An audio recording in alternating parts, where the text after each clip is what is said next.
మీరు తిరిగి జన్మించరా? తిరిగి జన్మించరా? ఆ విషయాన్ని మనం తెలుసుకోవాలి. ఓకేనా? ఎందుకంటే భూమి మీద చాలా మంది రకరకాలుగా మాట్లాడుకుంటారు. రకరకాలుగా ఏంటంటే యేసు ప్రభువు ఎందుకు నమ్ముకోవాలి,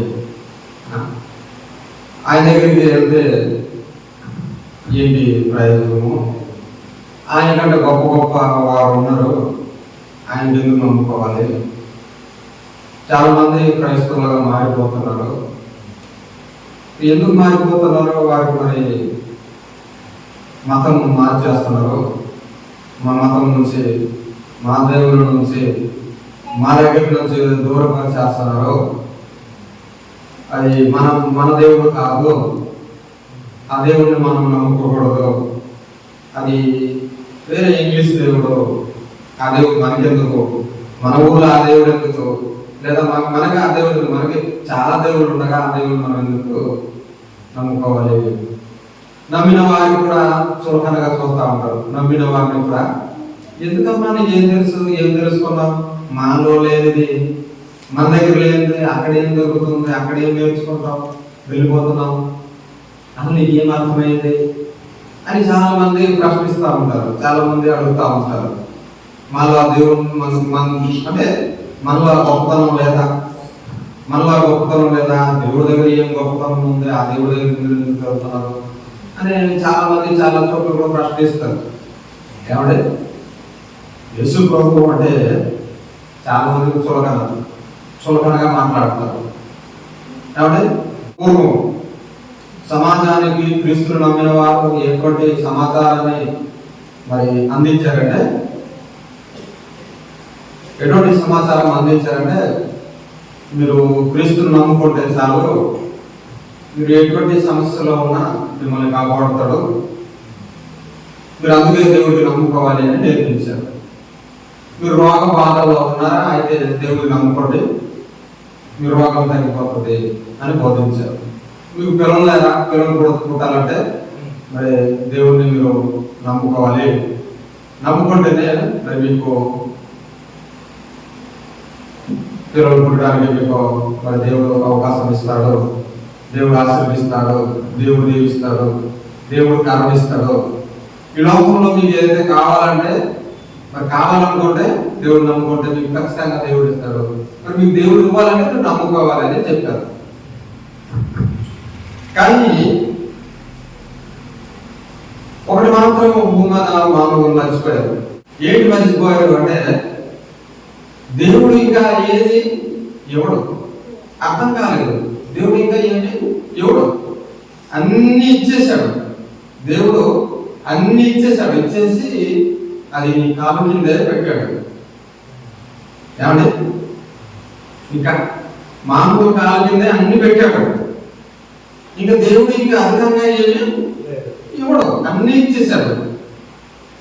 అయితే భూమి మీద అది తెలియక భూమి మీద బ్రతుకు బాటలో పడి బ్రతకడానికి నాకు ఇది కావాలి, నాకు కావాలి, నేను ఏ దేవుడు నమ్ముకుంటే నాకు దొరుకుతుంది, ఏ దేవుడు నమ్ముకుంటే నేను బాగుపడతాను, ఏ దేవుడు నమ్ముకుంటే నాకు ఆశీర్వాదం వస్తుంది అని నమ్మిన వాళ్ళు చాలా ప్రమాదంలో పడినట్టే. ఏదైనా దొరుకుతుందని దేవుడి దగ్గరికి వెళ్ళిన వారు చాలా ప్రమాదంలో పడినట్టు. అంటే ఇంతకుముందు బాధ కూడా అలాగే వచ్చింది కాబట్టి కొంతమంది నమ్ముకున్నారు. ఎవరిని?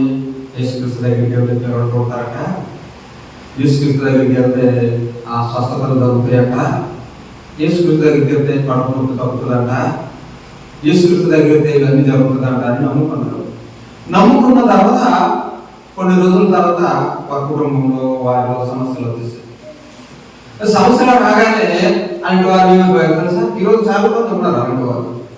నేను మా దేవుడికి నమ్ముకున్నాను, ఏమి నాకు జరగలేదు, మరి నేను ఏది డెవలప్మెంట్ అవ్వలేదు, నాకు ఏ ఆశీర్వాదం దొరకలేదు అనగానే యేసు ప్రభువును కూడా నమ్ముకున్నాను, కానీ ఇంకా నాకు ఏం ఆశీర్వాదము రాలేదు. అసలు ఎందుకు దేవుడు నమ్ముకోవాలి అని చాలా మంది కూడా తిరిగి మరలా దేవుడిని వదిలేసే వారు చాలా మంది ఉన్నారు. దేవుడు ఆశీర్వదించడం కాదు, దేవుడు ఆశీర్వదిస్తాడు, అది ఆయన చిత్తం, ఆయన ఇష్టం. ఎవరికి ఏ స్థాయిలో ఉంచాలి, ఎవరికి ఏది నేర్పించాలి, ఎవరికి ఎలా ఉంచాలని ఆయన ఇష్టం. బాగు చేయాలన్నా ఆయన చిత్తం, భూమి మీద లేకుండా చేయడన్నా ఆయన ఇష్టం. కానీ అది నేర్పించకుండా ఉద్యోగంలో ఆశీర్వాదం వస్తుంది. ఇది నేర్పినందుకు ఈరోజు ఏ గ్రామానికి వెళ్ళినా ఏమంటారు, ఇదిగో అబద్ధం చెప్పిన వాళ్ళు వచ్చారు. దేని అబద్ధం? ఆశీర్వాదం వస్తుంది, రోగం తగ్గిపోతుందని చెప్పిన వారు అబద్ధం చెప్తున్నారు. మరి ఏం తాకదు, ఆ దేవుని నమ్ముకునే ప్రయోజనం లేదు అనుకుంటారు. కానీ యేసుక్రీస్తు భూమి మీదకి వచ్చింది స్వస్థపరచడానికి, లేదా నేను అలా కలకాలం భూమి మీద బ్రతికించడానికి యేసుక్రీస్తు వారి భూమి మీదకి రాలేదు. యేసుక్రీస్తు భూమి మీదకి రావాల్సిన కారణం ఏంటంటే, యేసుక్రీస్తు వారి భూమి మీదకి రావడం కారణం ఏంటంటే, నిన్ను బ్రతికించడానికి. ఎవరు బ్రతికించడానికి? భూమి మీద మానవులను బ్రతికించడానికి. బ్రతుకున్నారు కానీ ఆ బ్రతుకు ఈ భూమి మీద శాశ్వతము కాదన్నమాట. అంటే శాశ్వతమైన బ్రతుకు ఒకటి ఉంది. ఆ బ్రతుకు ఎలా ఉంటుందో ఆ బ్రతుకుని కూడానంటే యేసుక్రీస్తు భూమి మీదకి వచ్చారు. యేసుక్రీస్తు భూమి మీదకి వచ్చినప్పటికీ మానవులంతా ఏమైపోయారంటే, వారంతా నానా రకాలుగా నానా దోష శిక్షలోకి వెళ్ళిపోయారు. ఎవరు వచ్చినప్పటికీ? యేసుక్రీస్తు భూమి మీదకి వచ్చినప్పటికీ ఆ ముందు దోష శిక్షలోనే ఉన్నారు. ఎందుకంటే యేసుక్రీస్తు భూమి మీదకి రావడం, స్వస్థపరిచి బాగు చేసి కలకాలం భూమి మీద ఉండడానికి రాలేదు యేసుక్రీస్తు వారు. ఎందుకంటే ఆయన కలకాలం ఇక్కడ ఉండేవారు కదా. ఎవరు? యేసుక్రీస్తు ప్రభు వారు. ఈరోజు నేను నమ్ముకుంటే నాకు బాగు చేస్తారు, ఉద్యోగం పెడతారంటే నేను కలకాలం బ్రతుకుతాను. నేను కలకాలం బ్రతికించడానికి భూమి మీదకి యేసుక్రీస్తు వారు రాలేదు. ఏమంటే శరీరానికి మరణము తథ్యము, శరీరానికి మరణము తథ్యం. ఆ మరణం ఏ రోజైనా సంభవించవచ్చు. అలాగే మరణం లేకుండా చేస్తారని భూమి మీదకి యేసుక్రీస్తు వారు రాలేదు. శరీరానికి మరణం ఉంది కానీ శరీరంలో లోపల ఒక ఆత్మ ఉంది చూడండి. ఆ ఆత్మను బ్రతికించడానికి యేసుక్రీస్తు భూమి మీద రావడం జరిగింది. ఇది మర్చిపోయారు మనుషులంతా. దేనికోసం వచ్చారండి యేసుక్రీస్తు వారు? శరీరాన్ని బ్రతికించడానికి భూమి మీదకి యేసుక్రీస్తు వారు రాలేదండి. ఈ శరీరం ఏదో ఒక రోజు విడిచిపెట్టేసి వెళ్ళిపోవాలండి. ఈ భూమిని విడిచిపెట్టేసి ఏదో ఒక రోజు మనం మారిపోవాలండి. ఏమండి? దీన్ని నేర్పించడానికి భూమి మీదకి యేసుక్రీస్తు ప్రభు వారు రావడం జరిగింది.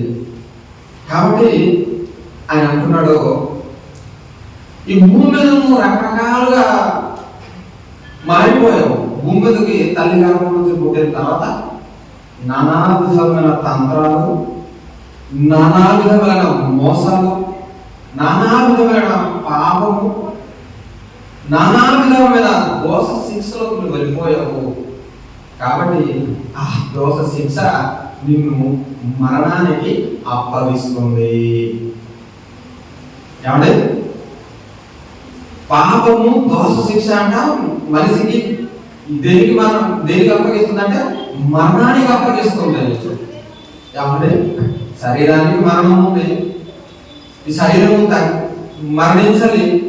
అయితే మరి దోష శిక్షను మరి దేనికి మరి అప్పగిస్తుంది అంటే ఆత్మకి మరణాన్ని అప్పగిస్తుంది. ఏది? ఆత్మ మరణానికి అప్పగిస్తుంది. ఇది మర్చిపోయింది సమాజం. శరీరానికి మరణం ఉంది. ఈరోజు దేవుడు బాగు చేయొచ్చు, రేపు బాగు చేయొచ్చు, ఎల్లుండి బాగు చేయొచ్చు.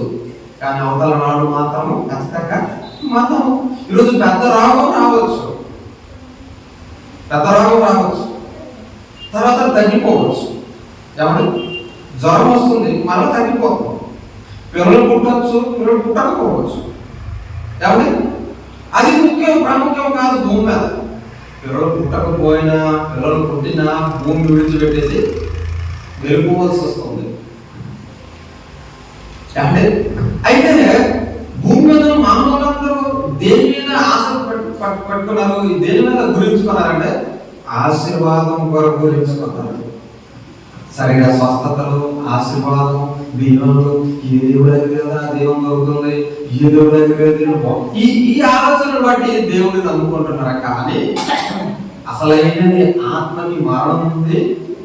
ఈ భూమి మీద చేసిన తప్పులను బట్టి ఆత్మకి శిక్ష వచ్చేస్తుంది.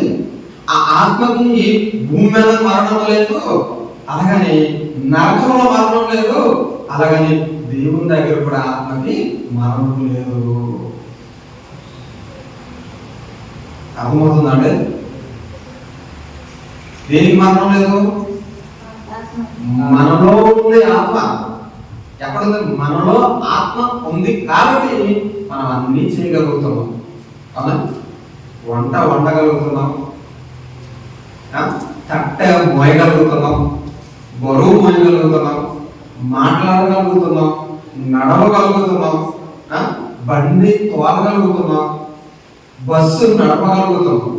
ఏది ఉంది కాబట్టి? ఆత్మ అనే శక్తి మనలో ఉంది కాబట్టి. ఈ ఆత్మ అనే శక్తి ఎప్పుడు మనకు కనబడుతుంది? ఎప్పుడైతే శరీరం నుంచి బయటికి వచ్చేస్తుందో, ఎప్పుడు శరీరం నుంచి బయటికి ఎప్పుడైతే వచ్చేస్తుందో అప్పుడు మనకి ఆత్మ అనేది విడిపింపు, ఎడబాటు అనేది మనకు కనబడుతుంది. అవునా? ఎప్పుడే ఆత్మ మనలో నుంచి విడబాటు ఎప్పుడైతే ఎడబాటుతుందో, మన నుంచి వేరైపోతుందో అప్పుడు ఈ శరీరం ఇంకా పనిచేయదు. ఆత్మ బయటికి ఎప్పుడైతే వెళ్ళిపోతుందో ఈ శరీరం ఇంకా సావుగానే శవంగానే మిగిలిపోతుంది. కానీ ఈ శరీరానికి ఎటువంటి ప్రయోజనము ఉండదు. ఉంటుందండి? అయితే భూమి మీద మానవులు మనుషులకు ఏది నేర్పించారంటే ఈ శరీరం విషయంలోనే నేర్పించారు. ఈ శరీరం గురించి ఆలోచింపజేశారు. ఈ శరీరం గురించి మానవులు బాధపడేటట్టు చేశారు. ఈ శరీరం కొరకు ఎంతైనా ఎంత దూరమైనా వెళ్ళాలని నేర్పించారు. దేవుడు మాత్రము నేర్పించలేదండి. దేవుడు అది మాత్రం నేర్పించడానికి భూమి మీదకి రాలేదండి. దేవుడు నీ ఆత్మను రక్షించడానికి భూమి మీదకి వచ్చాడు. యేసుక్రీస్తు ప్రభువారు భూమి మీదకి రావడానికి కారణం, ముఖ్య ఉద్దేశం ఏంటంటే ఆత్మను, నీలో ఉన్న ఆ ఆత్మ అనే శక్తిని రక్షించడానికి వచ్చాడండి. ఆ శక్తికి శిక్ష ఎలా వస్తుందంటే ఇదిగో ఈ భూమి మీద ఆ శక్తి ఆత్మని శరీరంతో మనం చేసిన క్రియలు బట్టి, మనం చేసిన పాపములు బట్టి, మనం చేసిన దోష శిక్ష బట్టి దేనికి శిక్ష వస్తుంది? దేనికండి? ఆత్మ శిక్ష వస్తుంది. ఇది మర్చిపోయేది మానవ సమాధానం. శరీరంలో ఏమి చేసినా ఏమైనా శిక్ష వస్తుందండి? శరీరానికి ఏమైనా శిక్ష వస్తుందా? ఎవరు చూస్తున్నారు, ఎవరు తెలుసు అనుకుంటున్నాం మనం. అవునా? అనుకోని భూమి మీద మానవుడు ఏమైపోయాడు? దారి తప్పాడు. ఎన్నెన్నో చేస్తున్నాడు, ఏవేమో చేస్తున్నాడు, ఎలాగో బ్రతుకుతున్నాడు, ఎన్నో తప్పుడు మార్గం కూడా వెళ్ళిపోతున్నాడు. ఎన్ని తప్పులు చేస్తున్నాడో తెలియదు, ఎన్ని పొరపాట్లు చేస్తున్నాడో తెలియదు, ఎంత దూరమైనా తెగించి వెళ్ళిపోతున్నాడు. ఎందుకు? శరీరంతో ఉన్నాడు కాబట్టి. ఈ శరీరంతో చేసిన అన్ని పనులను బట్టి దేనికి శిక్ష వెళ్ళిపోతుందట? ఆత్మకి శిక్ష వెళ్ళిపోతుంది. దేనికి వెళ్ళిపోతుంది శిక్ష? ఎందుకంటే ఆత్మ కలకాలం భూమి మీద ఉండదు, శరీరం కలకాలం భూమి మీద ఉండదు. శరీరానికి మరణం ఉంది కానీ ఆత్మకు మాత్రం మరణము లేదు. ఆత్మకు ఏముందంటే శిక్ష ఉంటుంది. శిక్ష ఈ శరీరం ఉన్న ఆత్మతో భూమి మీద చేసినందుకు దేవుని దగ్గర శిక్ష ఉంటుంది. ఆ శిక్ష ఎటువంటి శిక్ష అంటే చాలా ప్రమాదకరమైన శిక్ష, చాలా భయంకరమైన శిక్ష. ఆ శిక్ష తప్పించడానికి భూమి మీద యేసుక్రీస్తు ప్రభువారు రావడం జరిగింది. ఏమంటే ఇది అందరికీ అర్థమవుతుంది, ఎంతమందికి అర్థమవుతుంది? ఇది అర్థం కాకనే ఈరోజు చాలా మంది ఆ యేసు ప్రభువుని చూడగా చూస్తున్నారు. నమ్మిన కూడా అర్థం కావడం లేదు. చాలా మంది ఎగతాళి చేస్తారు. ఏమన్నా ఎందుకు నమ్ముకోవడం వేసుకుంటుంది బాగు చేస్తారు కదా, ఏం దొరుకుతుంది ఎందుకు నమ్ముకోదు నీకు, ఏమి ఇచ్చారు? ఇక చాలా మంది ఏమనుకుంటున్నారంటే వీళ్ళు యేసు ప్రభు నమ్ముకుంటే ఈ మన దేశాన్ని ఏం చేస్తారట, మళ్ళీ బ్రిటిష్ వారికి అప్పగించేస్తారు. ఎవరికి అప్పగించేస్తారట? భూమి మీద ఈ భారతదేశంలో అందరూ వాళ్ళ క్రైస్తవులు మారిపోతారట. ఎవరికి అప్పగించేస్తారట? మన బ్రిటిష్ వాళ్ళకి అప్పగించేస్తారట. ఎన్ని అబద్ధం అంటే బ్రిటిష్ వారికి అప్పగిస్తారో లేదో తర్వాత విషయం, కానీ ముఖ్యం నీ మరణం తర్వాత నీ ఆత్మకి అనంత శిక్ష ఉంది, అది ముందు నేర్చుకో. ఏమండి బ్రిటిష్ వారికి తీసుకెళ్తాడో లేదో తర్వాత విషయం, నువ్వు ఉంటావో లేదో మనం ఉంటామో లేదో. ఈ అబద్ధాన్ని నమ్మేసి చాలా మంది మోసమైపోయి మా దేవుడు కాదు మేము నమ్మకూడదు. ఏమంటే దేవుడు అంటున్నాడు ఈరోజు చర్చికి ఎందుకు వెళ్ళిపోతున్నారు, మీ దేవుడు ఎందుకు బాగు చేయలేదు అంటారు. ఎందుకు? అదే అర్థమైంది ఎవరికి? ప్రజలకి అదే అర్థమైంది. బాగు చేస్తాడు మీ దేవుడు, చనిపోయిన వాళ్ళని బ్రతికించేస్తాడు మీ దేవుడు. మరి ఎందుకు మీ కుటుంబంలో చావు జరిగింది, ఎందుకు మీ కుటుంబంలో రోగాలు వచ్చాయి, ఎందుకు మీ కుటుంబంలో స్వస్థత లేదు, చాలా మంది ప్రశ్నిస్తారు. ఎందుకు? వాళ్ళకి అదే అర్థమైంది, అదే అర్థమైంది. కానీ దేవుడు తన గ్రంథంలో ఒక మాట మాట్లాడతాడు. ఏమంటే ఆత్మయే జీవింపజేస్తున్నది, శరీరము కేవలము నిష్ప్రయోజనం. ఆత్మయే జీవింపజేస్తున్నది. ఉన్న ఆత్మ ఉంటేనే అన్ని మనం చేయగలుగుతాం. ఆత్మ ఒకవేళ విడిపోతే ఈ దేహం మీకు పనికి మారిన ఈ దేహం కొరకు ఆలోచిస్తే పనికొచ్చే ఆత్మని పోగొట్టుకుంటావు. ఇది చాలా విలువైన విషయం, చాలా విలువైన సంగతి, చాలా విలువైన ఆశ్చర్యమైన ఈ యొక్క సంగతి. మానవుడుగా నువ్వు ఒకవేళ అర్థం చేసుకోలేకపోతే నీకు ఇంకా బ్రతుకు దారి తెలియదు. నువ్వు దూషించేవాడిగానే ఉంటావు, వ్యతిరేకించేవాడిగానే ఉంటావు, చెడ్డ మాటలు పలికేవాడిగానే ఉంటావు, ఇతరులకు నిందలు వేసేవాడిగానే ఉంటావు. వీటన్నిటిని బట్టి నీ దేహానికి ఒకవేళ శిక్ష రావచ్చు రాకపోవచ్చు, కానీ ఖచ్చితంగా మాత్రం ఆత్మ శిక్ష వచ్చేస్తుంది. ఆ ఆత్మకు శిక్ష పడకుండా ఆపడానికి ఆయన వచ్చి ఏమంటాడో తెలుసా? నువ్వు మరణించావు, భూమి మీద నువ్వు బ్రతుకున్నావు, కానీ నీ ఆత్మ ఏమైపోయింది? పాపంలో మునిగిపోయింది, చాలా చెడ్డవాడితో మునిగిపోయింది. నువ్వు ఆత్మలో, నువ్వు శరీరంలో బ్రతుకున్నావు, కానీ ఆత్మ మాత్రం చనిపోయింది.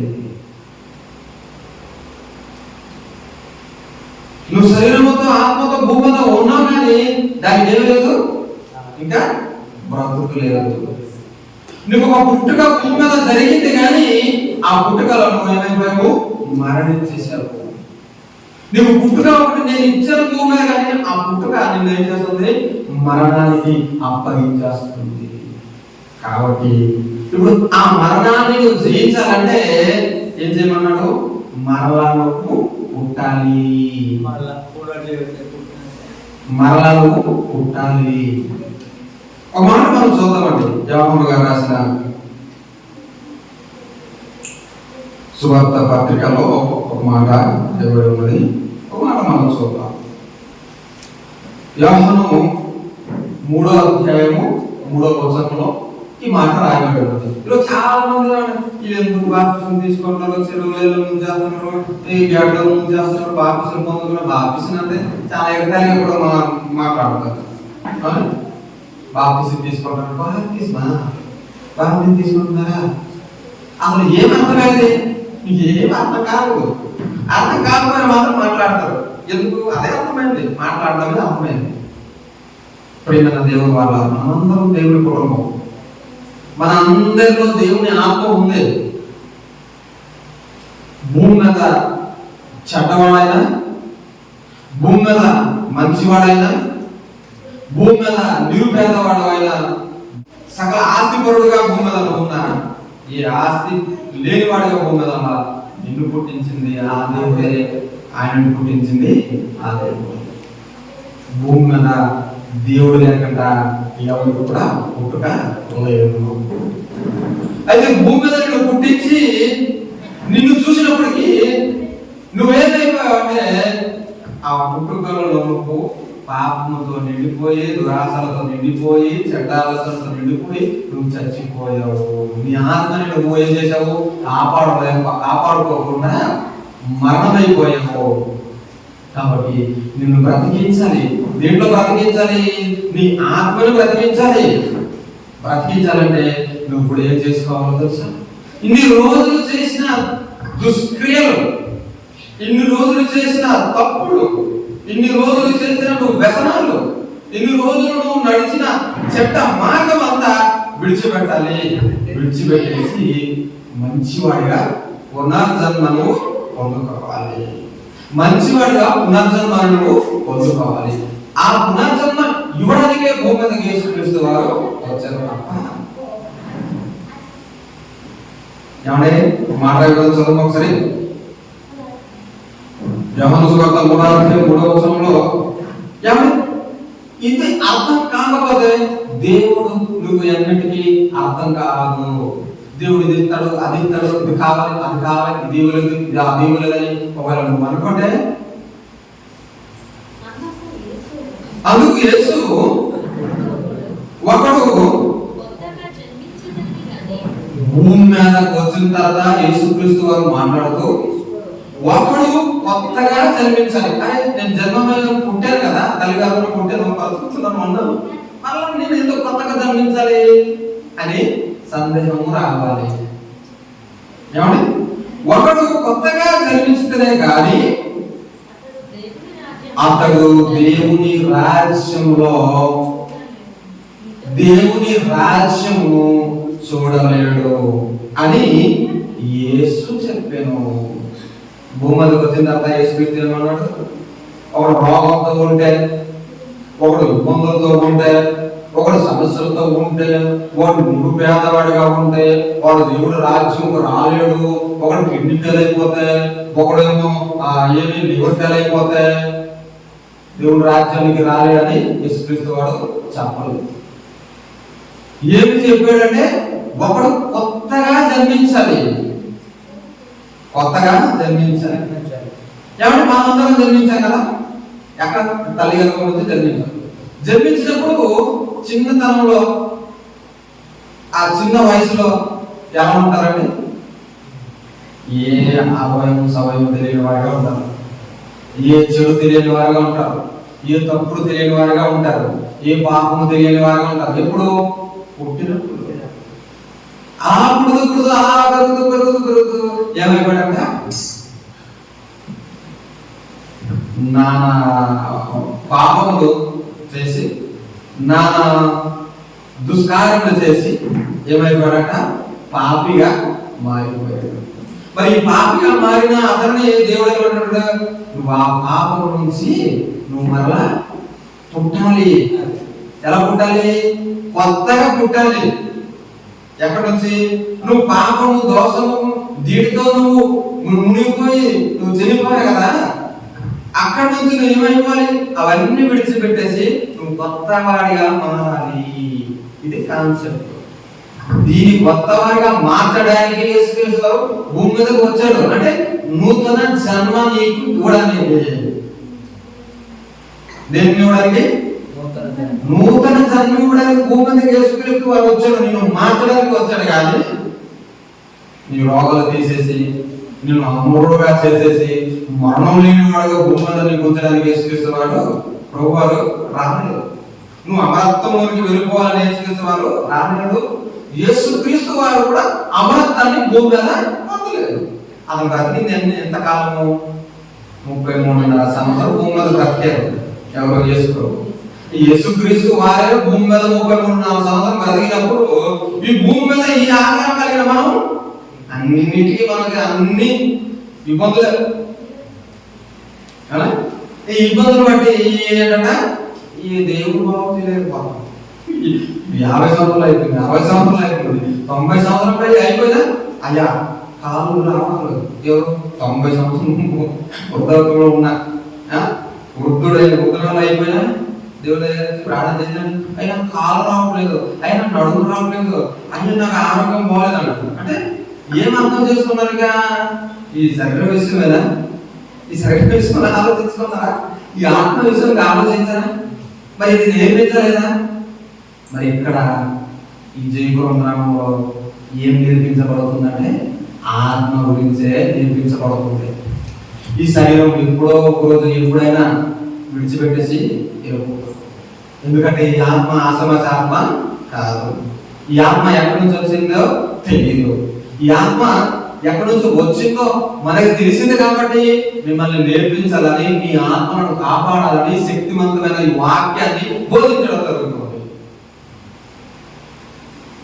వాక్యంలో ఏముంది? శక్తి ఉంది. కాబట్టి ఆయన అంటున్నాడు, ఒకడు కొత్తగా జన్మించాలి. ఎక్కడి నుంచి కొత్తగా జన్మించాలి? పాపం అనే ఊబి నుంచి, త్రాగులనే ఊబి నుంచి, వ్యభిచారనే ఊబి నుంచి, మోసం అనే ఊబి నుంచి, వీటన్నిటిని బట్టి నువ్వు సావుకు దగ్గరైపోయావు. కాబట్టి ఆ చావును తప్పించాలంటే, వీటన్నిటిని నువ్వు మానాలంటే నువ్వు ఇప్పుడు కొత్తగా పుట్టిన శిశువు వల్లే ఉండాలి. నువ్వు కొత్తగా పుట్టిన శిశువు వల్లే ఉంటేనే ఎక్కడికి వెళ్ళగలుగుతావుట? దేవుని రాజ్యాన్ని చూడగలుగుతావు. దేవుని రాజ్యం చూడాలంటే ఎలా ఉండాలి? ఇక్కడ కొత్తగా నవ శిశువు పుట్టినట్టుగా జీవితాన్ని గడపాలి. అది గడపాలంటే ఏం చేయాలి? మారు మనసు కలిగి. ఇంకొక మాట చూద్దాం, కొత్తగా జన్మించాలి. ఒకడు కొత్తగా జన్మించదనే కానీ అతడు దేవుని రాజ్యము చూడలేడు. దేవుని రాజ్యము చూడలేడని యేసుక్రీస్తు స్వయంగా చెప్పాడంట. నువ్వు మంచిగా మారాలి, మంచిగా పుట్టాలి. ఇదిగో తల్లిగారి నుంచి పుట్టావు చూడు, ఆ పుట్టుకలు నువ్వేమో లేని వాటినన్నిటినీ చేసేసావు. కాబట్టి నీకు ఇంకొక పుట్టుక కావాలి. అది ఏ పుట్టుక అంటే నీ ఆత్మకి పరిపక్వమైన పుట్టుక. ఏమంటే యేసుక్రీస్తు చెప్పిన తర్వాత నమ్మాలి కదండి, నమ్మాలి కదా. ఎంతమంది నమ్ముతారు? ఎంతమంది ఆలోచిస్తారు? ఎంతమంది ఆలోచిస్తారంటే అసలు యేసు మన దేవుడే కాదంటారు, యేసు నేను నమ్మలేనమ్మనంటాడు, యేసు గురువు మతం అంటాడు. ఏం అర్థమైంది మనిషికి? నువ్వు మారడం నీకు ఇష్టం లేక నువ్వు ఎన్నో నిందలేస్తావు. నువ్వు పాత జీవితాన్ని విడిచిపెట్టలేక ఇష్టం లేక నువ్వు ఎన్నో అంటావు. నువ్వు తాగుడు విడిచిపెట్టడం నీకు ఇష్టం లేక నువ్వు ఎన్నో అంటావు. ఎందుకు? నీకు ఇష్టం లేదు. అదే పాత జీవితం ఉండడం నీకు ఇష్టం, అదే పాత బ్రతుకులో ఉండడం నీకు ఇష్టం. కాబట్టి నువ్వు కొత్త బ్రతుకులు నువ్వు కోరుకోవు. దేవుడు మాత్రం కోరుకుంటున్నావు, నువ్వు కొత్తగా బ్రతికితేనే, కొత్తగా నువ్వు పుడితేనే నువ్వు దేవుని రాజ్యానికి వెళ్తావు. బా ఎక్కడికి దేవుడు మాట్లాడతావు. ఇది అర్థం చేసుకున్న వారే భూమి మీద బ్రతికిన, భూమి నుంచి మరణించిన వారు దేవుని రాజ్యము ఉండగలుగుతారు. ఎలాంటి వారు దేవుని రాజ్యం ఉంటారంట? కొత్తగా జన్మించాలి. ఒకప్పుడు ఈరోజు చాలా మంది మారుతున్నారండి, చాలా మంది మారుతున్నారు. వ్యభిచారి మారిపోతారు, రాబోతులు మారిపోతారు, తిరుగుబోతులు మారిపోతారు, తిట్టుబోతులు మారిపోతుంది, భయంకరమైన కూనికారులు కూడా మారిపోతారు. ఏంటి? ఈ మాట నువ్వు కొత్తగా మారాలి, కొత్తగా జన్మించాలి. ఇది కొత్త కాన్సెప్ట్ గా ఉంటుంది. మారిపోయి ఈరోజు అయ్యో దేవుడు నాకు కూడా అవకాశం ఇస్తున్నాడా? ఇంత ఘోరమైన పాపి నేను, ఘోరమైన తప్పుడు మార్గంలో వెళ్ళిపోయాను, ఘోరమైన పాపిగా ఉన్న నన్ను కూడా నిత్య జీవం ఇస్తాడా? ఆ నిత్య జీవం నేను ఇప్పుడు పొందుకోవాలంటే ఏం చేయాలంట? కొత్తగా జన్మించాలి. కొత్తగా జన్మించడం అంటే అన్ని విడిచిపెట్టేసి కొత్తగా మారాలి. ఇంకొక మాట మనం చూద్దాం. ఇంకొక మాట అదే 3వ అధ్యాయము 5వ వచనంలో ఎలా కొత్తగా మారాలి? ఏమంటే ఎలా ఆట దేవుడు మనకి ఇచ్చాడు. కొత్తగా మారాలంటే మీకు ఒక అవకాశం దేవుడు ఇస్తున్నాడు. ఏంటంట? ఒకడు నీటి మూలముగాను ఆత్మ మూలంగాను జన్మించాలి. ఏమంటే నీటి మూలంగా ఆత్మ మూలంగా జన్మించాలి. అబ్బో మీకు అర్థమవుతా? ఏమంటే ఒకటి నీటి మూలంగా ఆత్మ మూలంగా జన్మించాలంట. ఎవరు? ఒకడు నీటి మూలంగా గాను ఆత్మ మూలంగా గాను జన్మిస్తేనే కానీ దేవుని రాజ్యంలో ప్రవేశింపలేడని నీతో నిశ్చయముగా చెప్పుచున్నానని మరలా యేసు చెప్పాను. ఏం చెప్పాడు? నీటి మూలంగా అంటే యేసు నామం బట్టి ఎన్ని పాపములను నటించుకున్నాను కదా, ఇన్ని పాపము దోష శిక్షలో నేను ఉన్నాను కదా. ఎలాగైతే నా భర్తకి మరక అంటేసుకుంటుందో నీటిలో ఉతుక్కోవాలి కదా. ఎవరికి మన డ్రెస్ మరకలు అయిపోతే ఏం చేసుకుంటాం? ఉతుకుతాం. దేని ద్వారా ఉతుకుతాం? నీటిలో మనం ఉతుకుతాం. నీటిలో ఉతికినప్పుడు ఆ డ్రెస్ ఏమైపోతుంది? మళ్ళీ ఆ మరకలన్నీ పోతుంది. అంటే యేసుక్రీస్తు కూడా చెప్పడం ఏంటంటే, నీ ఆత్మని నీటిలో ఏం చేయాలి? పాతవన్నీ చేసినవన్నీ విడిచిపెట్టేసి నువ్వు కొత్తగా కడగబడాలి. బాప్తిసం అంటే కొత్తగా కడగబడాలి. ఎక్కడ? నీటిలో. అందుకోసం నీటిలో నుంచి ఇలా ఎత్తుతారు. మునియాలా? నీటిలో మునియాలా? మీరు మునియాలంటే ఏమైపోయారు? మీరు నీటి ద్వారా జన్మించారు. నీటిలో మునిగి తిరిగి జన్మించారు. అయితే మీకు ఇప్పుడు కొత్తగా ఉంటుంది. ఏది? ఆత్మ మూలంగా జన్మించాలి. నమ్ముకున్న మాత్రాన, బాప్తిజం పొందుకున్న మాత్రాన మరి స్వర్గం వచ్చేస్తుందంటే అది చాలా పొరపాటు. నేను నమ్ముకున్నాను, నాకు స్వర్గం దొరికిపోతుందంటే అలా దొరకదు. వాడు నీటి మూలంగా జన్మించాలి. రెండవది ఆత్మ మూలంగా జన్మిస్తేనే కానీ పరలోక రాజ్యం అంట చూడలేదు. ఏమంటే ఈ జన్మించడం ఎంత సింపుల్ ఉందో తెలుసా? పరలోక రాజ్యానికి వరకు మనకి తీసుకెళ్తుంది. అందుకోసం భూమి మీద ఆత్మ మూలంగా బ్రతికించడానికి భూమి మీదకి యేసుక్రీస్తు ప్రభువు రావడం జరిగింది. కానీ ఏదో అందం చూసి, ఏదో నీ కండలు చూసి, ఏదో నీ ఐశ్వర్యం చూసి, ఏదో నీ బలం చూసి, ఏదో నీకున్న ఘనత చూసి, ఏదో నీకున్న హోదాను చూసి దేవుడు నిన్ను రాలేదు. ఎంత హోదా ఉన్నా నీవు ఒకవేళ ఆత్మ కోల్పోవాల్సి వస్తుంది. ఎంత హోదాలో ఉన్నా ఏదో ఒక రోజు ఆత్మ విడిచిపెట్టేసి వెళ్ళిపోవాల్సి వస్తుంది. మరి ఆ ఆత్మను కాపాడడానికి వస్తే తప్ప అండి? తెలియపరచడానికి వస్తే తప్ప అండి? నీకు ఏదైతే తెలియదో అది తెలియపరిచి భూమి మీదకి నిన్ను బ్రతికించి తిరిగి అనంతలోకానికి తీసుకెళ్ళాలని ఆయన వస్తే ఈరోజు ఆయన నమ్ముకోవడం చాలా కష్టమైపోయింది. ఆయన గురించి తెలుసుకోవడం చాలా కష్టమైపోయింది. ఆయన గురించి ఇంకా ఎన్నెన్నో తప్పుడు ప్రచారం కూడా భూమి మీద మానవులు చేస్తున్నారు. పరలోక రాజ్యం ఇస్తాను నీకు. నీ పరలోక రాజ్యం నువ్వు రావాలంటే భూమి మీద కల్మషం లేని వాడిగా ఉండాలి, పరిశుద్ధులుగా ఉండాలి. ఆ పరిశుద్ధత కల్మషం నీకు దేంట్లో నుంచి వస్తుందంటే ఆత్మ మూలంగా నీకు దొరుకుతుంది తప్ప నువ్వు ఆ విధంగా భూమి మీద బ్రతకలేవు. కష్టం కదండి? కష్టం కదా, చాలా కష్టం. అందుకోసం ఆయన అన్నాడు, విరుగు మార్గం ప్రవేశించడము నేర్చుకొని ప్రయాసపడండి. ఈ ఆత్మను నేర్చుకోవడం, ఆత్మ గురించి ఆలోచించడం చాలా కష్టం. అందుకోసం ప్రయాసపడమన్నాడు. అసలు ఆత్మ గురించి తెలిస్తే కదా మనం ప్రయాసపడతామండి. భూమి మీద ఆత్మ గురించి తెలిస్తే కదా ప్రయాసపడతాం. ఈ ఆత్మకి ఎంత విలువ ఉందో, అంత ఆత్మ బ్రతకాలి. దేవుడి దగ్గర వచ్చిన ఆత్మకి మరణం లేదు. ఈరోజు చాలా మంది కూడా ఆత్మ గురించి తెలియదు కదా, ఈ దేహం గురించి తెలియదు కదా, ఈ శరీరం గురించి తెలియదు కదా, తక్కువ ఏం చేస్తాడు? విషం తాగేసి చనిపోతున్నాడు. తెలీదు నేను చనిపోతే నాకు శిక్ష ఉందని తెలిస్తే ఆ పని చేయడు కదా. టక్కన బ్యాగ్ వేసుకుని అలాగా ఇంతటితో ముగిసిపోయింది అంటారు. మరి మనం చనిపోగానే ఇంతటితో పని అయిపోయింది అంటారు. ఇంతటితో పని అయిపోయిందా? ఇంతటితో పని అవ్వలేదండి. ఇంతటితో పని ఆరంభం అవుతుంది. ఎక్కడ? ఆత్మ వెళ్ళిన తర్వాత ఆత్మకు అక్కడ పని ఆరంభం ఉంది.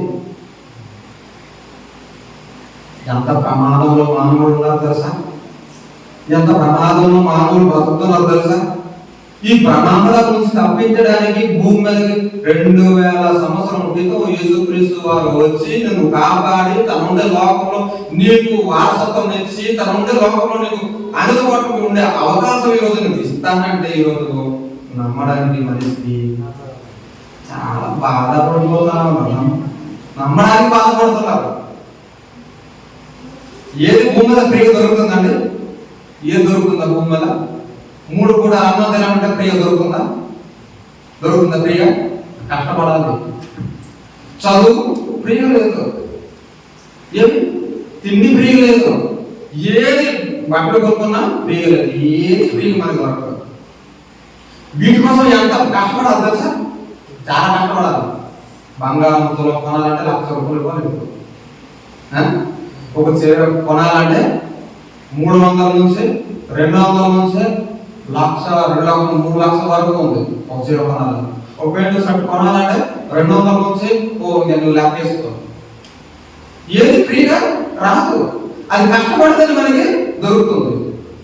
అయితే ఈ శరీరం కొరకు నువ్వు కష్టపడి వీటిని సంపాదించుకోవాలన్న ఆలోచనలో ఉన్నప్పుడు మరి ఆత్మకి మరణం ఉంది కదా. ఆ మరణం లేని ఆత్మ కలకాలం ముందు కలకాలం దేవుడి దగ్గర బతకాలంటే ఇంకెంత కష్టపడాలి, ఇంకెంత కష్టపడాలి అవునండి. అందుకోసమే ఇరుకు మార్గం. యేసుప్రభు మార్గం ఏంటి? ఇరుకు మార్గం. ఈ ఇరుకు మార్గంలో చాలా మంది నేను వెళ్ళిపోతాను అని వస్తారంట. వచ్చిన తర్వాత ఏమైపోతారంట? ఆ ఇరుకు మార్గంలో నిలబడలేదు. ఎందుకు? ఆ జ్ఞానం వారికి అంత సరిపోవడం లేదు. అందుకోసం చాలా మంది ఏమైపోతారు.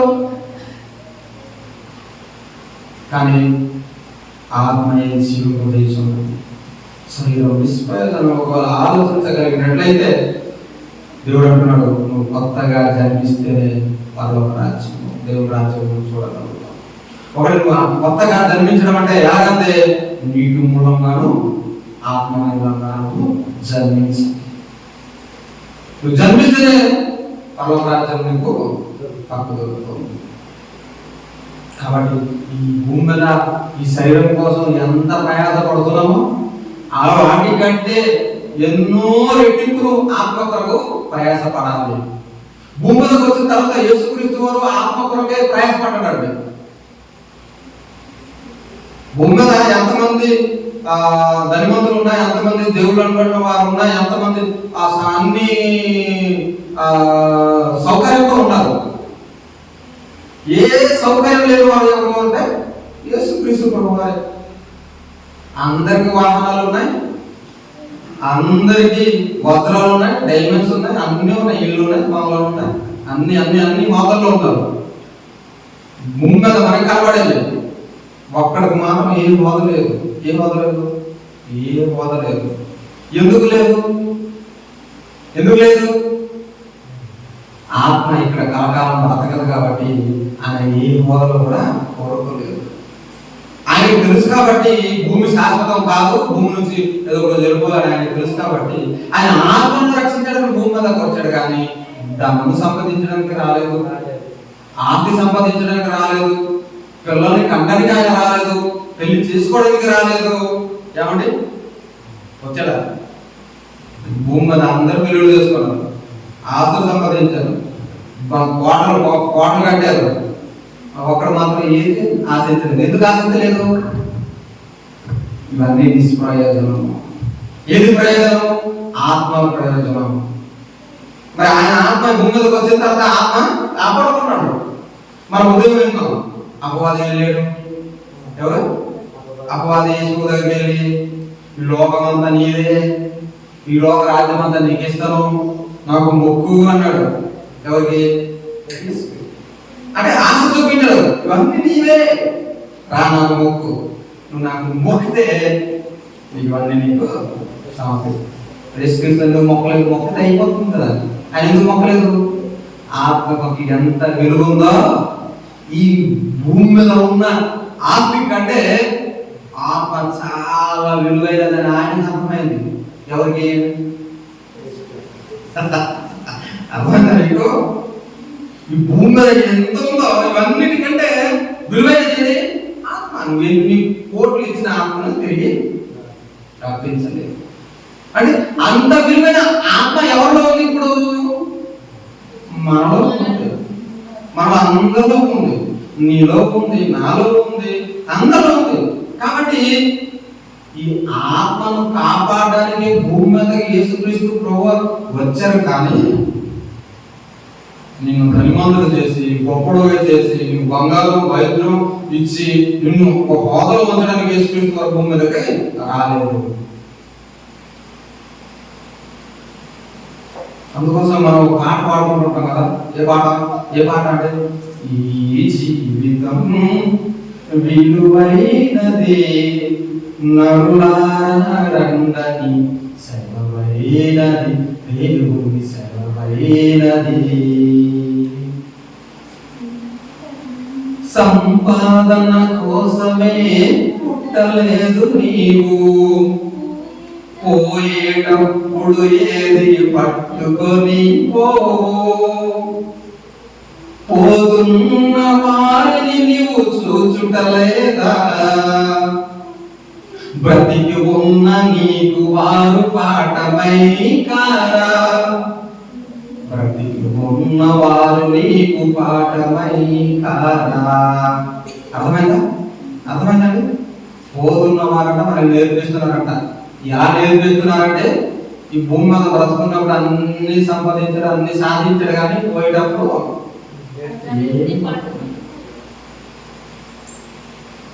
ఆత్మ చాలా విలువైనది.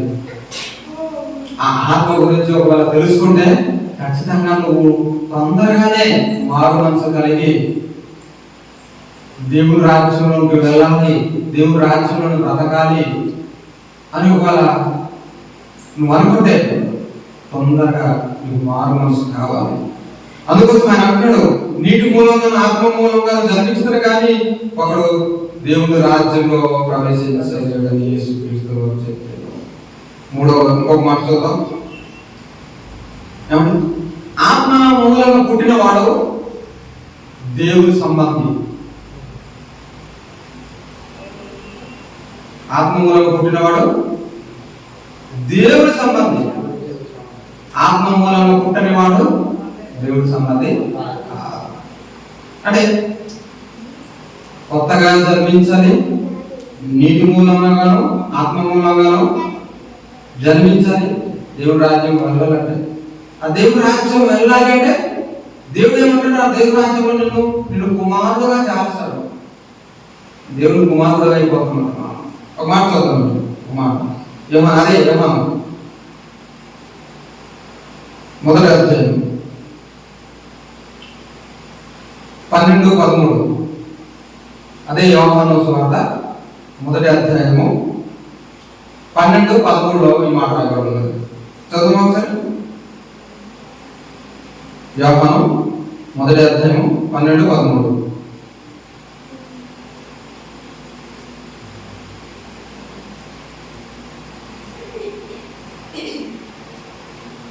దేవుని అంగీకరించి ఆయన అందు విశ్వసించిన వారు దేవుని మూలముగా పుట్టిన వారు అనే మాట అక్కడ రాయబడి ఉంటుంది. కానీ దేవుని అంగీకరించాలి. ఏమని అంగీకరించాలి? నా ఆత్మకు కాపరే ఆయనే. ఈ ఆత్మను రక్షించడానికి వచ్చిన దేవుడు ఆయనే. ఆయన అందు విశ్వసించాలి. ఏది?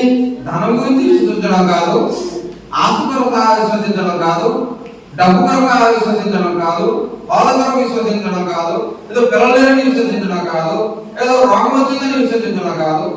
కానీ ఎలా విశ్వసించాలంట? దేవుని దగ్గర ఆయనను విశ్వసించిన వారు దేవుని మూలంగా పుట్టినవారు. ఖచ్చితంగా ఆయన విశ్వసించాలి. నా ఆత్మ కలకాలం దేవుని దగ్గర బ్రతుకుతుంది. ఈ శరీరంతో నేను ఉన్నప్పుడు ఆ ఆత్మ గురించి తెలుసుకొని ఆ దేవుని కొరకు ఒకవేళ నేను ఆలోచించి ఒకవేళ బ్రతకగలిగినట్లయితే నేను దేవుని కుమారుడిని అయిపోతాను. ఆత్మ మూలంగా ఆలోచించిన వారంట దేవుని కుమారుడు. ఈరోజు మనం కూడా ఆలోచించాలండి, ఈ ఆత్మ గురించి ఆలోచించాలి.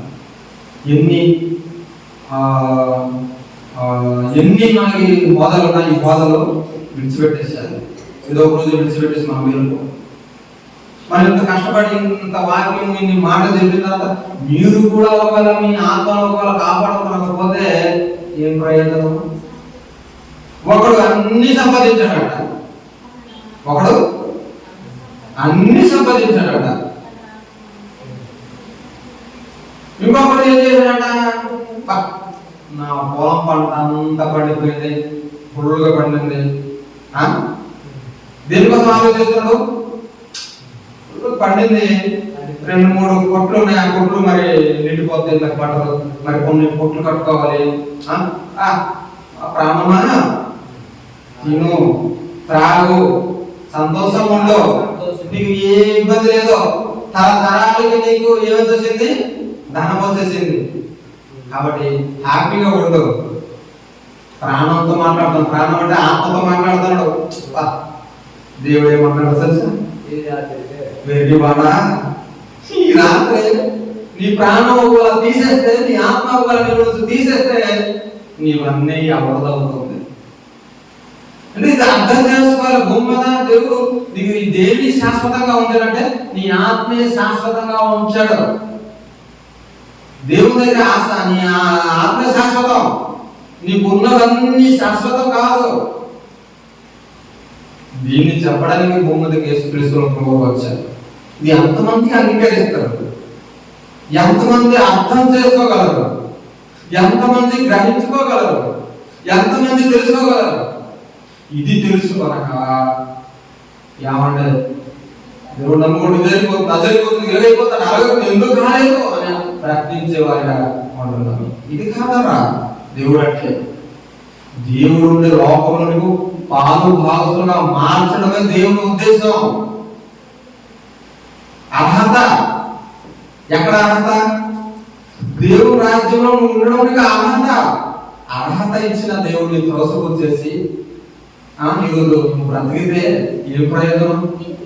నీకు అర్హత ఇస్తున్నాడు దేవుడు ఉండే లోకంలో, నీకు అర్హత. ఆ అర్హత కావాలంటే ఈ భూమి మీద నువ్వు అర్హతని పొందుకోవాలి.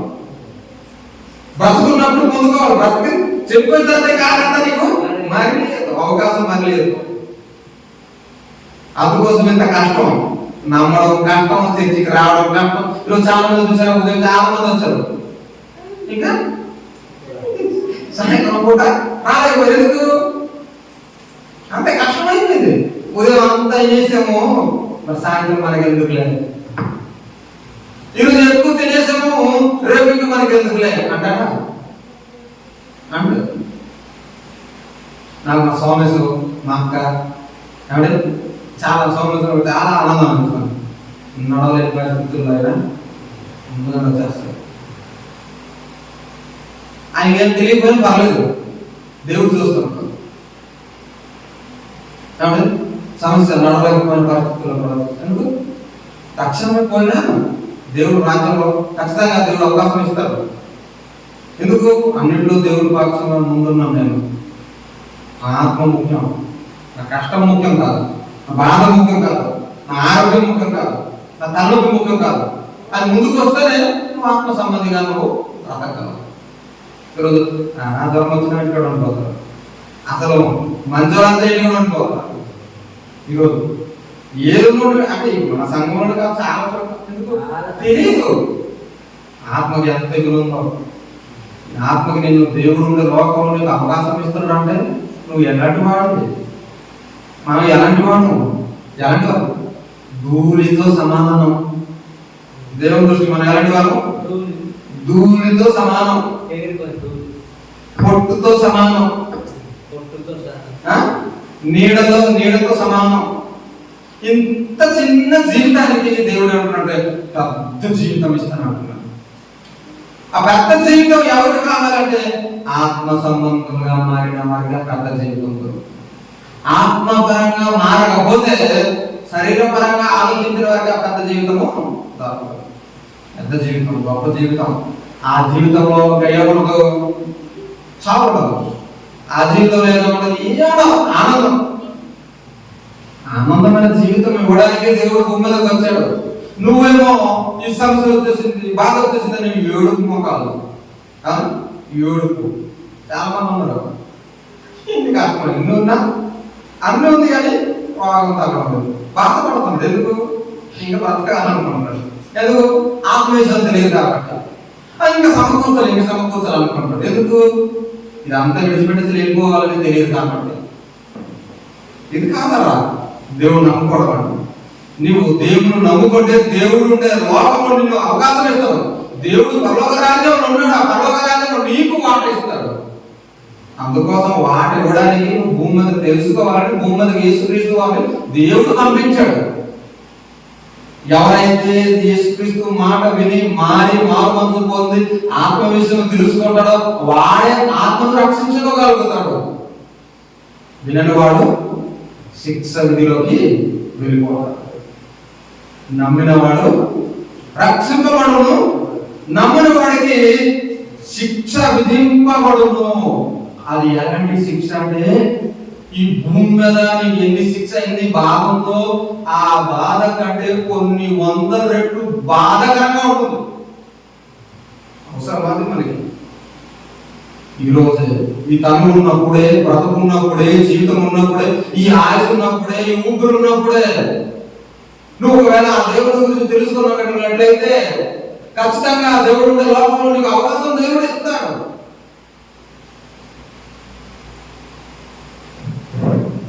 ఇవ్వడానికి యేసుక్రీస్తు భూమి మీదకి వచ్చాడు. ఇంకొక మాట మనం చూద్దాం.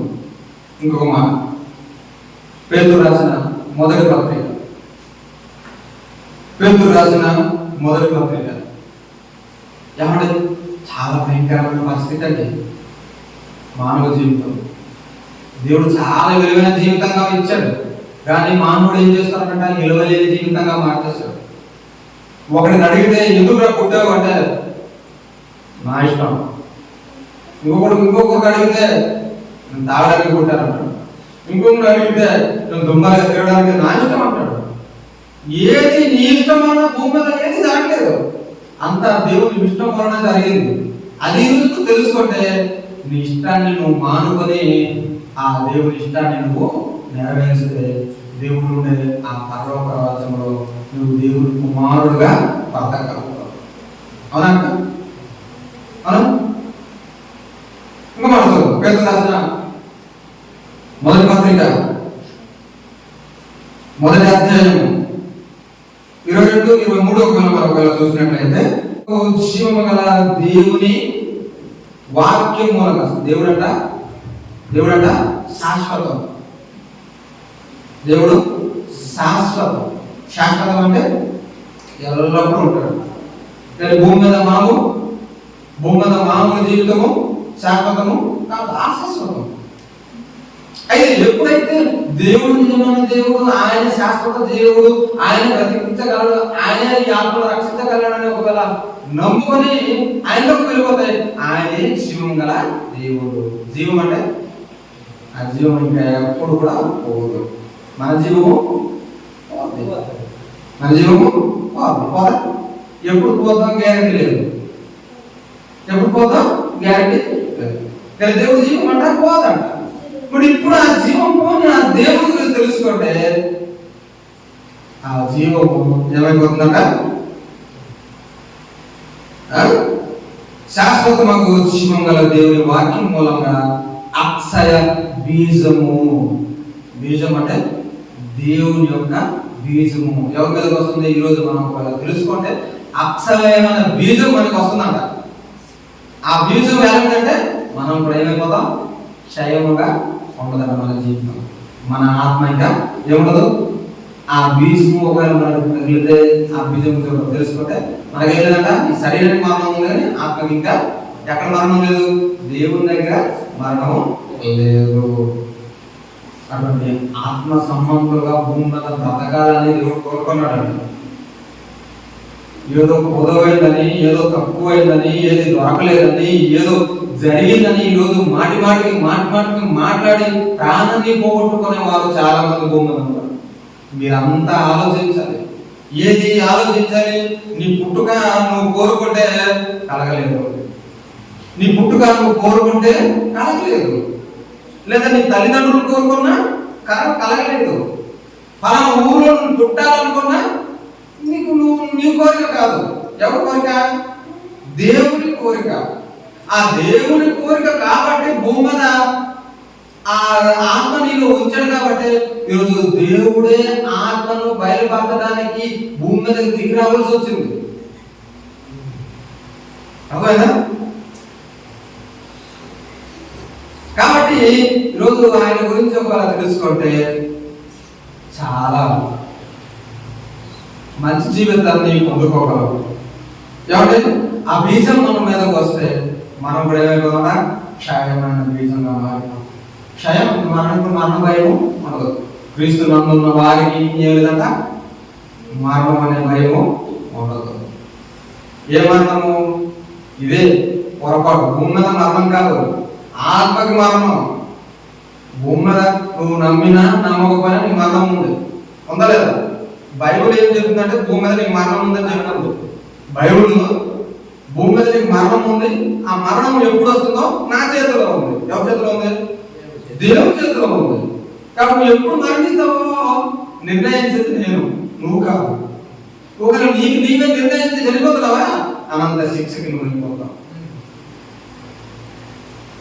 కాబట్టి చాలా జాగ్రత్తగా బ్రతకడం నేర్చుకోవాలి భూమి మీద. అందుకోసమే దేవుడు అంటున్నాడు, దేవుడు అంటున్నాడు భూమి మీద క్షయమైన బీజం ఒకవేళ భూమి మీద నువ్వు ఆత్మ సంబంధంగా మారితే నీ జీవితం అంతా మారిపోతుందంట. నీ పాత జీవితం అంతా మారిపోతుంది. నువ్వు ఆత్మ సంబంధిగా భూమి మీద బ్రతకడం నేర్చుకుంటావు. ఎవరైనా పైకి మార్చుకోండి. దేవుడు నీతిమంతుడు అండి. దేవుడు నీతిమంతుడు. ఆయనలో అన్యాయం అనేది ఉండదు. ఆయన అన్యాయస్తుడు కాదు. న్యాయం జరిగించేవాడు, న్యాయానికే అధిపతి అన్నాడు. ఆయన అంటున్నాడు. ఇంకొక మాట మనం చూసినట్లయితే దేవుడు నీతిమంతుడిని ఎరిగి ఉన్నాడు. దేవుడు ఎవరైనా ఎరగాలంట? నీతిమంతుడిని ఎరిగిన ఎడల నీతిని జరిగించు ప్రతివాడు దేవుని మూలంగా పుట్టినవాడు. ఏమంటే నీతి జరిగించాల భూమి మీద. కష్టమైన, బాధ అయినా, ఇబ్బంది అయినా ఏం జరిగించాలన్న దేవుని అనుకున్నవాము నీతి కార్యం జరిగించాలి. నీతి కార్యం జరిగించిన వాడు ఎవరి మూలంగా పుట్టినవాడట? దేవుని మూలం. దేవుని మూలం పుట్టినంటే దేవుడికి భయపడుతున్నాడు. కాబట్టి అతని నోట ఏమున్నదంట? అనీతి మాటలు రాకూడదు. కాబట్టి దేవుడు నీతిమంతుడని ఎరిగి ఉన్నాడు. నీతిని జరిగించు ప్రతివాడు దేవుని మూలంగా పుట్టినవాడు. భూమి మీద నీతిని జరిగించడానికి దేవుడు భూమి మీదకి వచ్చాడు. వేసుకెళ్తువాడు. బాబు మీరు మంచి వారిగా బ్రతకండి, చెడ్డ వారిగా మీరు బ్రతకండి. తప్ప అండి? తప్ప. నువ్వు చెడిపోయావు, నువ్వు బాగుపడని చెప్పడం తప్ప. చెడిపోయావు, నువ్వు బాగుపడని ఆయన నువ్వు ఈ మార్గంలో వెళ్తే నీకు అన్ని నీ మరణానికి మార్గం అదే. నీకు భయంకరమైన పరిస్థితి నువ్వు వెళ్ళిపోతున్నావు. మంచి మార్గం రాయాలి, మంచిగా బ్రతుకు, నీతికి బ్రతుకు. నీతికి బ్రతికితే నేను లోకంలో నువ్వు ఉంటావు. ఎంత అవకాశం అండి, ఎంత అవకాశం దేవుడు ఇస్తున్నాడు. ఏమంటే దేవుడు నీతిమంతుడని ఎరిగి ఉన్నాడా? మొట్టమొదటిసారిగా ఏం జరగాలంట? దేవుడు మాత్రం నీతిమంతుడు. అయితే నీతిమంతుడే నీతిమంతుడి దగ్గర బ్రతకడు. నీతిమంతుడి గారి దగ్గర ఉండగలడు. నీతిమంతుడు అనీతిమంతుడి దగ్గర ఉండలేడు. అనీతిమంతుడు నీతిమంతుడి దగ్గర బ్రతకలేడు. అవకాశం లేదు. కానీ అవకాశం ఇచ్చాడు ఎవరు? భూమి మీద మనమందరం నీతి తప్పిన వాళ్ళు. ఎవరు? మానవులంతా నీతి తప్పిన వాళ్ళు. ఆయన నీతిమంతుడైనా వచ్చాడు. ఆయన నివసించి నీతి మార్గాన్ని బోధించాడు. నీతి మార్గాన్ని బోధించి ఆ నీతి మార్గంలో వాళ్ళు ఉంటే నిత్య జీవాన్ని పొందుకుంటామని చెప్పాడు. ఎంత సబ్జెక్ట్ అండి, ఎంత సబ్జెక్ట్ అండి.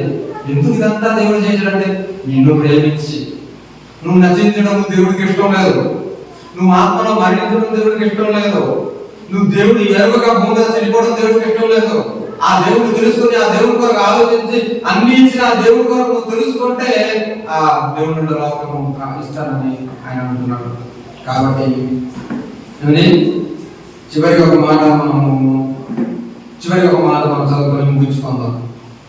అదే మొదటి యోహాను 5వ అధ్యాయము 15వ వచనంలో ఏమండి నీతి జరిగించాలి. ఆ తర్వాత దేవుని మూలంగా పుట్టినవాడు ఎవడను పాపము చేయడని ఎరుగుదును. ఏం చేయకూడదంట? మారు మనసు, రక్షణ, మనసు మార్చుకొని నీతిమంతులుగా బ్రతికి దేవుని ఆత్మ సంబంధంగా భూమిలో బ్రతికి ఏం చేయకుండా ఉండాలంట? పాపము చేయకుండా బ్రతకాలంట. ఇవన్నీ చేస్తేనే ఏం దొరుకుతుంది? పరలోక రాజ్యం దొరుకుతుంది. ఇవి అన్నింటిలో ఒకటి ఫెయిల్ అయిపోయినా పరలోక రాజ్యము ఖచ్చితంగా దొరకదు. మరి ఈరోజు ఆ పరలోక రాజ్యం ఇవ్వడానికే భూమి మీదకి యేసుక్రీస్తు వచ్చాడు తప్ప ఈ భూమి మీద బంగారం, వెండి, ఆ వజ్రం, వైడరము, ఆస్తి, ఇళ్ళు, బిల్డింగ్, పిల్లలు, కుటుంబం ఇచ్చి నీకు కలకాలంగా బ్రతికిస్తానని యేసుక్రీస్తు వారు రాలేదు. ఆత్మ చాలా విలువైనది. ఆత్మ తిరిగి రానిది. ఆత్మ ఎవరు కూడా తిరిగి పొందుకోలేనిది. ఈ ఆత్మ దేవుడి దగ్గర నుంచి వచ్చింది కనుక దేవుడి దగ్గర తిరిగి వెళ్ళిపోవాలి. తిరిగి వెళ్ళిపోయినప్పుడు భూమి ధర ఉండాలంట నీతిమంతుల ఆత్మగా ఉండాలి. అప్పుడే దేవుడు ఆ ఆత్మని స్వీకరిస్తాడు. లేకపోతే భయంకరమైన అగ్నిగుండంలో వేస్తాడు. దేవుడి దగ్గర సుఖము, భయంకరమైన అగ్నిగుండంలో నిత్య నరకము అని ఏది డిసైడ్ చేసుకుంటారో అది దేవుడు నీ చేతిలోనే ఉంచాడు.